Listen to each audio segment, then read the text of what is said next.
Hi, thanks very much for this opportunity. It's wonderful to think that I'm going to be able to do a couple of long poems. Anyway, I'm going to begin addressing this concept of lost and found. Well, we're all a little bit lost and found at the moment. I know I am. And so I've written a short poem which elucidates how to interpret responses to the question, how are you? It's called I'm Okay. Are you okay? And I'm reading from the new book. How are you? We ask each other. I'm okay. Statement of fact. I'm okay. Acknowledging the absurdity of the situation. I'm holding on. You don't need to do anything. It's a challenge. We're all in this together. And then arrives the inevitable, I'm struggling. But you'll never hear me say that. Because as long as I am struggling, please understand, my struggle is to hold on to being okay. And then I'll be okay. How are you? And next, one of my favourite topics about being lost in the universe. Inspired by a quote from Carlo Rovelli, 7 simple lessons on quantum physics or something. Anyway, I like reading this stuff. And still I grow. I am a fractal. I grow and I divide. I am an algorithm, infinitely reflecting infinite refractions. I am a triangle, holding up the ceiling. The ceiling is holding up the roof. The roof is holding up the sky. The sky is holding up the universe. How strong is the universe? The sky to hold up the universe. The universe holds up the power of maths to describe the complexity of the world. But maths is exclusive, a language I have never learned beyond its tantalizing edges. Is there another way? A process that can provide the key to understanding how, and if not, why not? Is there a loosely structured system to describe and decipher the mysteries of life, one complex layer at a time? A language free from dogma, free from the bonds of certainty, and yet adheres to the constraints of probability while maintaining at its heart at least the illusion of functionality. I believe there is. I call it art.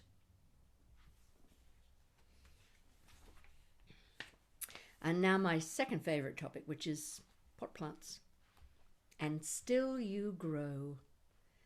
Tiny spider plant, a gift, gently snipped from your mother's outstretched arm, hastily wrapped in wet cotton wool, popped into a poly bag and transported back to Liverpool in my backpack.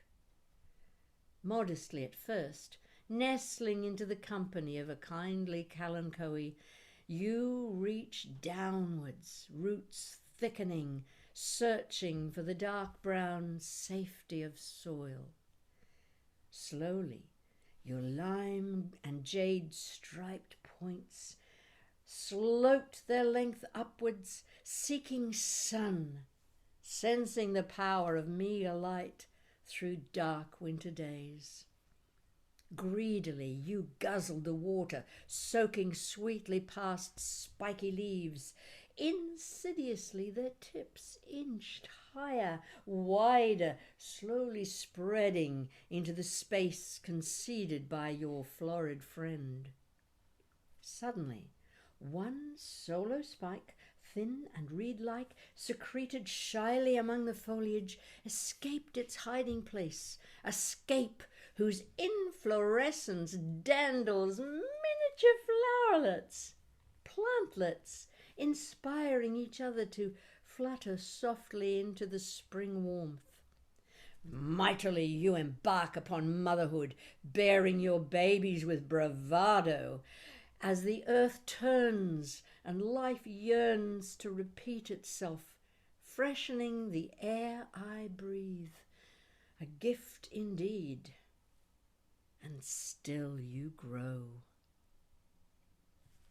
By the way, that's one of its grandchildren up there. Okay, number 4. Oh, well, it wouldn't be me without a rant, would it? And I have been ranting ever since lockdown, but perhaps not in the way that most people are. Anyway, here is my rap, my Corona Coaster rap. Don't go out, they said. Stay at home, keep your distance. So what's new? What's new is that it's not just me, it's everybody. I feel quite chuffed to be part of a community, all my life an oddity, unable to conform, and now my way of life is normal. In years to come, I'll fondly say, those were the days, finding novel ways of keeping fear at bay, tap dancing, baking, anything pleasant, having fun, guilt-free. This time was a present. And yet there is no pleasure without pain. At first there are dips and dives that yank my chain, a mini downward spikes that come and go without leaving a seeming trail of destruction in their wake. But sneakily they expand, and slowly they grow until they reach full strength, and then they make returning to the light a struggle hardly worth the fight. And then I realize I still am not alone. Corona Coasters is the new name for the new norm. Hooray for normality! Or not, because time passes or bends around us, depending on whether your glass is half full or overflowing, and now our all-knowing lords and masters implore us to rearrange our sequestered lives, to fling our meagre savings to the winds of all change. Time to spend our meagre savings. Oh, it's dough on the wages we don't have, dining out and drinking up and flying off. 4 months this virus has been here, and I'm all right, so what's the problem? Cry youthful voices, believing it's their choice to free themselves from the bondage of behaving responsibly. What price responsibility? Responsible for whom? For children whose lives were never put on hold unless you tell them it is so. Children continue to grow, to learn, to play, to annoy each other and their parents day after day, as children have done since childhood was invented. Wherever they are, school or home, their lives will be augmented and cemented by the behavior of those who parent them, or responsible for the frail, the vulnerable, the old, who will surely die anyway, sooner or later. Hello? And so it goes. The pandemic engine grunts and grinds and steams ahead, refusing to conform before charging with disrespectful disregard across the unsightly wreckage of what we thought was normal. Like time itself, Corona Coaster has no reverse gear.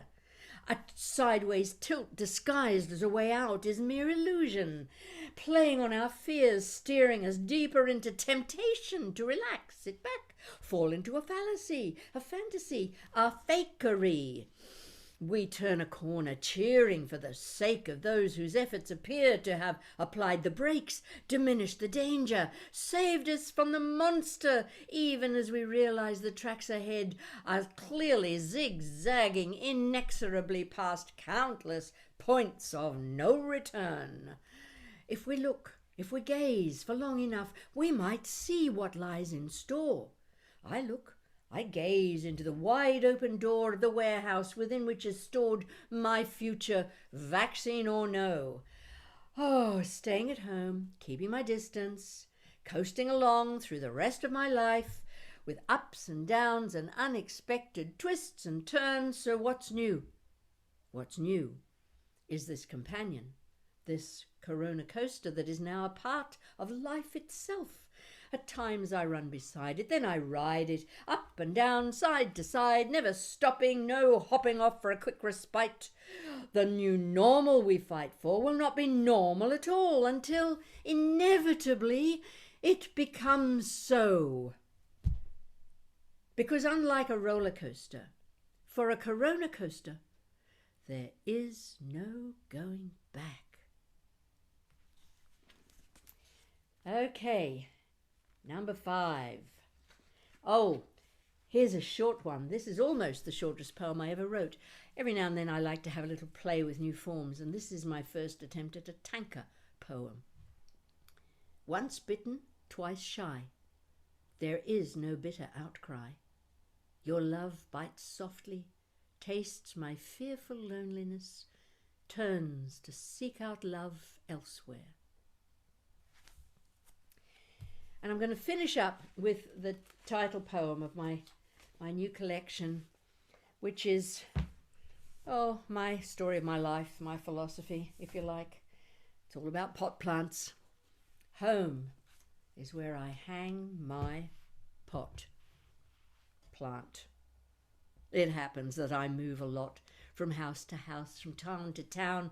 I'm either leaving or arriving on a plot or a spot of land where I make my stand and I get on with surviving. Because whether there's work or whether there's not, I always have to have a pot.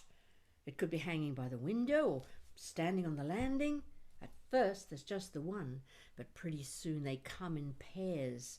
Their greeniness and spikiness will slowly transform into cascades of colour as a home becomes my home and my home becomes theirs. I talk to my plants, not a little, but a lot. They respond with little waves if there's a breeze, and if not, they just sit there being lovingly themselves, not demanding, but expecting to be watered, to be tended, to be fed and dead-headed, to be left in peace to grow. And how they grow! Triffid-like, expanding into nooks and crannies, high on cupboard tops, they'll flow, trailing their tendrils, and they'll glow with life apparently unending. I don't abandon them when I hear the call to move along, shift my aging carcass, get away, write another song in another town. I put them down for adoption. Find loving families to take them in, the stayers, the settlers, who don't just meanly hang a pot plant, love it and move on. No, they plant them in the garden, shove their roots deep down into the soil, leave them there to toil their lives away, while sun and rain replace my watering and talking regime. Truth to tell, it gets me down. Now and then all this shifting, changing, rearranging, all the pots I've left behind, they sustained me in the time, nourished me while I maintained my transient lifestyle, rife with motion, keeping strife at bay by moving on. Not going back, but going on, because it's what I've always done. I never run away. You can't escape your troubles. They'll follow you and find you, jump up from behind you. "Hey, old friend," they'll say, "fancy meeting you today. Oh, here we are together. How happy can you be?" So I stay put until that day comes when I know it's just not working out. That's true for places just as much as people. And the way ahead reveals a steeper curve, a downhill swerve towards uncertain yet familiar futures. Give me a space to call my own. Call it yours, but leave me alone. I'll plant my desires, and when they're full grown, let me be the one to reap them. A place is found, an empty space resounding hollowly, uncurtained and unnervingly welcome. I'll unpack my curiosities, fill my life with activities, with usefulness, with local delicacies. It's never long before I put the vacant windowsill where the sunlight can play and dance upon the plants I'll place with care and love, and then I'll dare to start again, romancing the stoneware, plastic and ceramic pots that hold the breath of new life, photosynthesizing time itself, creating space for this old rambling rover. I'll take cover, keep the window open just a tad, keep an eye on those shoots, those fresh buds, sprouting leaves, the glowing colours, florid tributes to my feeble attempts at normality. My formless wanderings take shape again within the glowing, ever-changing, and yes, sometimes dying flora of my life. And I am home. In Liverpool. Thank you. Now, I do have another one, which I almost forgot. So I'll just need to find it. Contents, preamble to a song, page 59. We need to see how this goes. Preamble to a song. Because it is. Now, many years ago when I was a young woman with to tell the truth, we moved to Tiree, small island off the west coast of Scotland, Inner Hebrides, when my firstborn was about 8 months old and I was 2 months pregnant with the second one. We lived there for 3 years and I've never felt more isolated in my life. Oh boy, Robinson Crusoe, eat your heart out. But I went back. I've been back several times, but this was one particular return visit that I made. The trip wasn't planned. It was a diversion, a blip in the timetable. A visit to friends not seen for a very long time.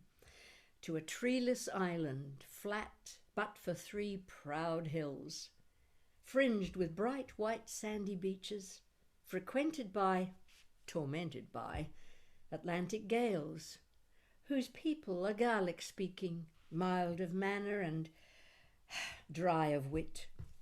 The memories I had were sunken deeply, oceans ago and continents away from love and loss. And then, as the ferry turned and chugged into the Sound, the narrow strip of water that rips the tide between 2 islands, I began to recognize the landscape, the gently undulating greenness, the stone-white houses dotted here and there, and I was overwhelmed with the familiarity of it, remembering. But not just remembering what I knew I remembered. I was living it backwards, like the White Queen, experiencing being alive in the present moment of being there then. Yes, because now there's a wind farm. Can you call it a farm if there's only one windmill? Can you call it a mill if nothing is ground there anymore? The old mill house is a ruin of tumbled stones, through whose crevices still ring with the sound of the mill house girls' giggles, their mother's crackling voice calling, "Come in, come inside. Here's your tea, have a scone, they're still warm." And I cried. "I am old, Mother William," the lady cried, and she cried and she cried, and the windy sails turned, and her old heart was burned inside out, upside down, inside out. "Why return?" asked the wind and the sand and the tide. "Why return?" asked the wind and the sand and the tide. "I return, Mother William," the lady replied. "I return to be here. I was here, I was here. I am old, Mother William," the lady cried. "You were old yesterday," sang the wind and the tide, and the windy sails burned, and her turned inside out, upside down, inside out. I return, mother, will you? The lady cried. I return to be here. I was here, I am here, with the wind and the sand and the tide.